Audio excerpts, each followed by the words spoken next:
menikahi Regina, Krisnamurti dikabarkan masih memiliki istri. Seperti apakah Regina dan Krisna menanggapi tentang kabar yang mempertanyakan status Krisna tersebut? Dengan mantan istri saya itu sudah melakukan talak. Ya kan, secara agama kita sudah tidak ada lagi hubungan suami istri. Makanya saya menikah dengan Regina. Saya sudah mengetahui latar belakangnya, mulai proses pertemuan dan bagaimana dampak psikologi terhadap anaknya. Mongol kunjungi Yayasan Anak Penderita Kanker. Seperti apa keceriaan anak-anak ini ketika bersama Mongol? Saksikan liputan lengkapnya hanya di Salah Berita Pagi, Selebriti dalam Berita. Sukan TV, lu suka nonton acara apa? Saya suka nonton berita. Nonton berita. Oh, suka nonton berita. Pemirsa, saya Astrid Sudarwanto akan menemani pagi Anda dengan rangkaian berita menarik dari jagat selebritas tanah air. Inilah Salah Berita Pagi, Selebriti dalam Berita. Pernikahan Regina dengan Krisnamurti yang baru saja berumur jagung sudah diterpa kabar tidak sedap. Krisna dikabarkan masih beristri pada saat menikah dengan Regina pada tanggal 26 Desember 2015 lalu. Kabar tersebut pun dibantah keras oleh pihak Regina dan Krisna. Lantas bagaimanakah tanggapan dari pasangan yang baru saja menikah tersebut? Sementara itu, pesinetron muda berinisial DPA terjaring Satuan Polres Jakarta Selatan terkait dengan kasus penyalahgunaan narkoba. Lantas bagaimanakah kronologi penangkapan DPA yang baru saja menyelesaikan syuting? Saksikan liputan lengkapnya hanya di Salah Berita Pagi. Saya dengan mantan istri saya itu sudah melakukan talak. Ya kan, secara agama kita sudah tidak ada lagi hubungan suami istri.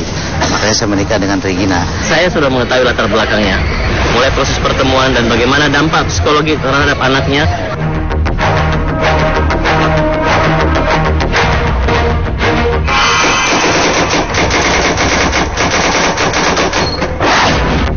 Lembaran baru dengan menikah untuk yang keempat kalinya, Regina belum juga mendapatkan ketenangan.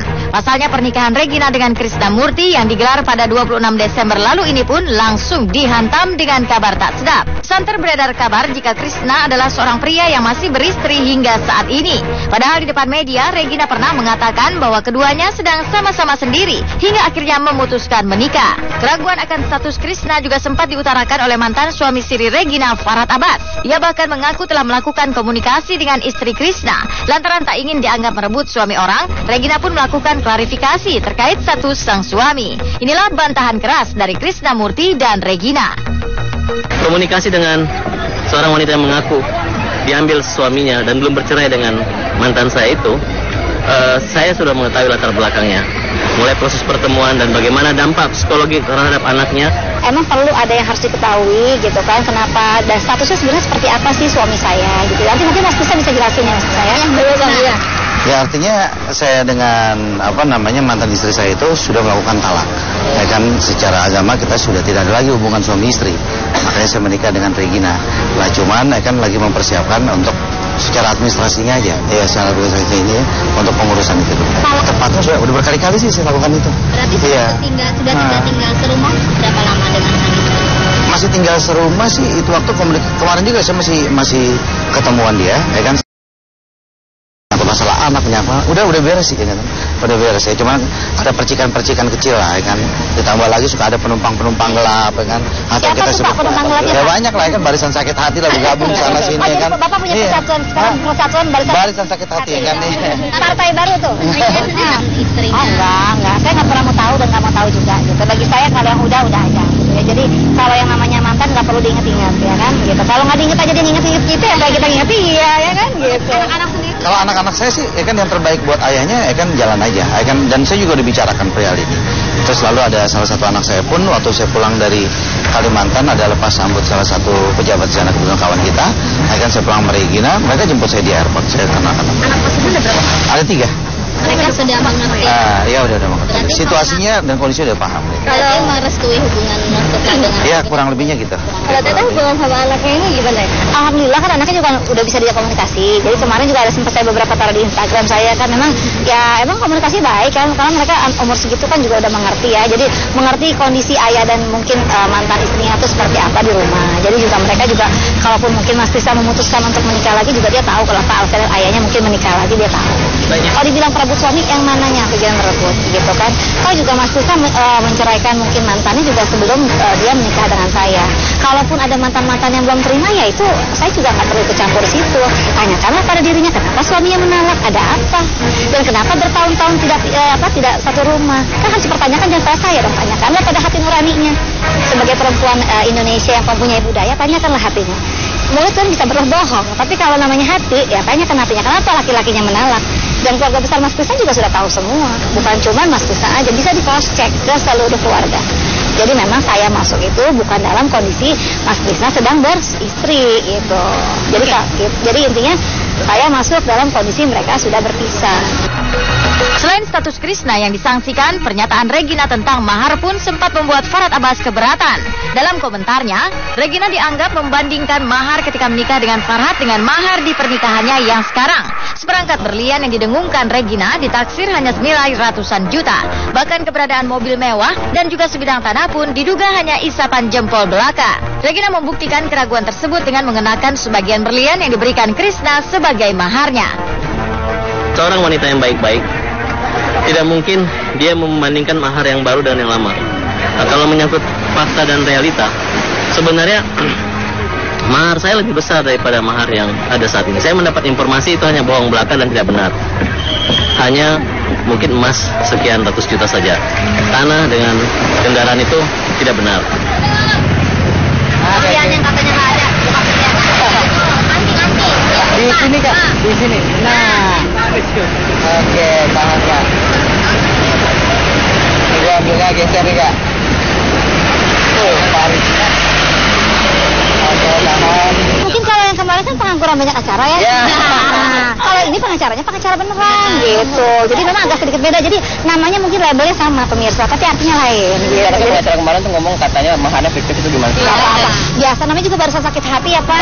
Gitu. Kalau orang barisan sakit hati yang enggak juga diada-adain, ya kan? Biarpun nggak penting juga dia memvideokan dirinya sendiri supaya diupload. Tapi nggak apa-apa. Itu bentuk perhatian terhadap Regina. Tapi maaf ya Pak, Regina udah yang perhatiin sekarang gitu. Ya nggak apa-apa. Kalau bagi saya juga, saya kan nggak minta mahar sama beliau-beliau itu. Jadi kalau sekarang mungkin suami saya punya rezeki kasih saya mahar, ya sah-sah aja.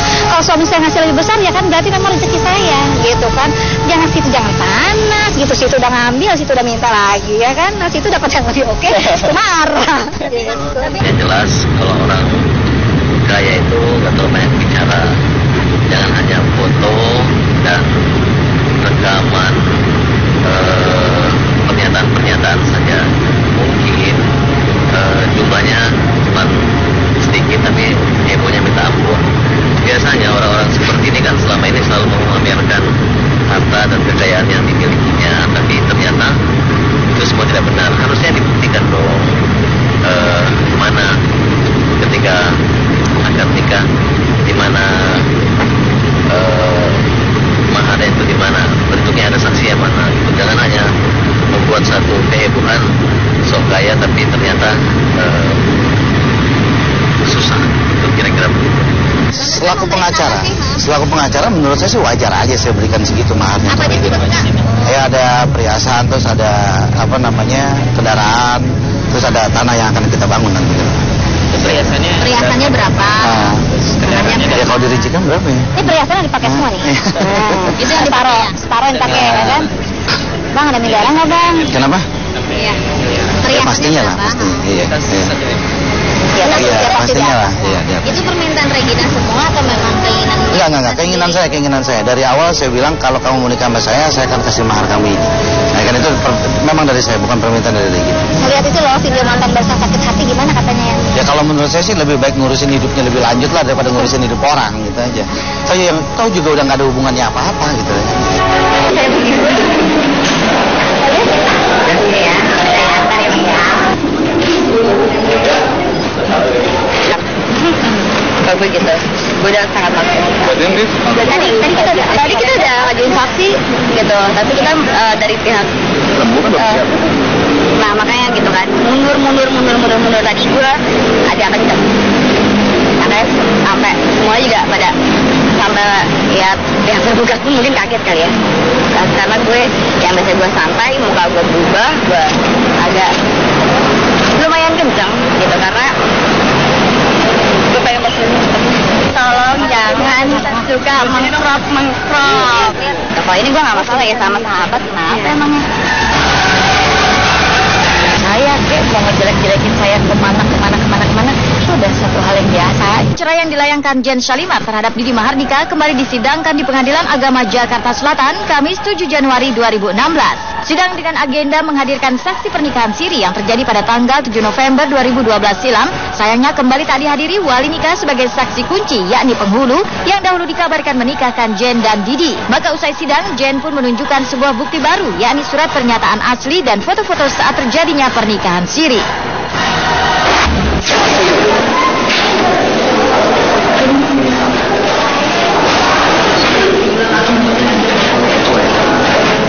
Untuk membuktikan fakta kebenaran sebuah pernikahan itu adalah yang paling penting wali yang menikahkan. Siapa orangnya itu? Itu sampai sekarang sudah 4 kali persidangan tidak muncul. Wallahu a'lam, kami tidak bisa menyatakan itu. Yang penting bagi kami hadirkan di dalam persidangan, kita dengar sama-sama dia di bawah sumpah.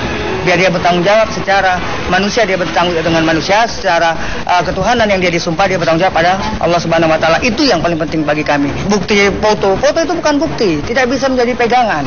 Yang dikatakan bukti pernikahan itu apa? 4 yang rukun itu, adanya pengantin laki-laki, pengantin perempuan, adanya mahar. Nah, ini yang harus dibuktikan, bukan foto-foto, bukan hasil-hasil SMS atau itu yang kami sangat sayangkan.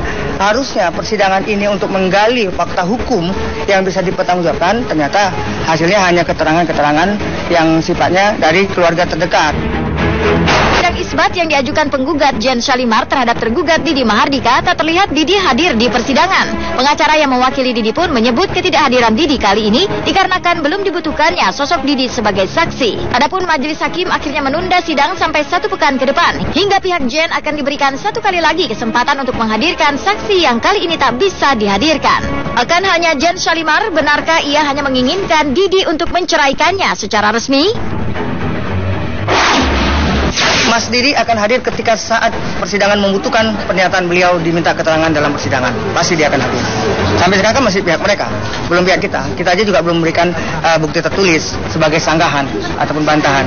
Kita ketahui sekali, tanggal yang diklaim tanggal nikah siri mereka, Didi Mahardika masih suami sah dari Ganeta. Sehingga ada suatu mekanisme, suatu itu seolah-olah orang yang masih berstatus suami istri melakukan siri dan bisa diisbatkan. Nah, ini kan nggak boleh. Ini adalah penyelundupan hukum yang harus diwaspadai oleh pengadilan. Makanya dari awal kita bilang waspadai ini karena para pihak masih berstatus suami orang. Jadi apapun alasannya, pernikahan itu tidak dibenarkan. Mau dia menyampaikan hal-hal yang buruk tentang saya, mau ngejelek-jelekin saya kemana, buat saya itu udah satu hal yang biasa gitu. Karena buat saya itu pembenarannya dia lagi mencari pembenaran nih kemana-mana. Jadi ya sama seperti mantan istrinya dia dulu lah, kurang lebih kan begitu diomonginnya ini apa segala macam. Jadi saya nggak kaget kalau misalnya tiba-tiba ibunya jadi memusuhi saya, atau jadi memusuhi, jadi tiba-tiba marah sama saya. Which is saya juga ya kembali lagi, saya tidak ada urusan dengan pihak lain selain sama Didi.